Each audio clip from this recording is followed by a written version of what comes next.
Hi అండి, అందరికీ నమస్తే. ఈరోజు తోటకూరలో వెల్లుల్లి వేసి కూర చేస్తున్నాను. ప్యాన్ పెట్టుకొని 2 స్పూన్లు నూనె వేసుకొని ఫస్ట్ తోటకూరని మగ్గనివ్వాలి. 1.5 స్పూన్ సాల్ట్. తోటకూరని ఒక 5 నిమిషాలు మగ్గబెట్టాలి. తోటకూర మగ్గిపోయింది. ఇప్పుడు బౌల్లో తీసుకుందాం. అదే ప్యాన్లో కొంచెం జీలకర్ర, 2 స్పూన్లు ఆయిల్ వేసాను, 2 ఎండుమిరపకాయలు, వెల్లుల్లి తరుగు, ఒక ఉల్లిపాయ తరుగు. ఉల్లిపాయని కొంచెం మగ్గనివ్వాలి.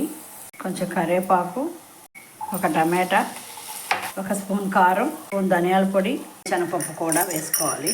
పేస్ట్ చేసుకోవాలి. ఈ పేస్ట్ని కూడా వేసుకోవాలి.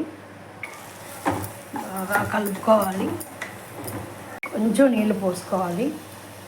తోటకూర కూడా వేస్తున్నాను. ఒక 5 నిమిషాలు మూత పెట్టుకొని స్టవ్ ఆపుకుందాం.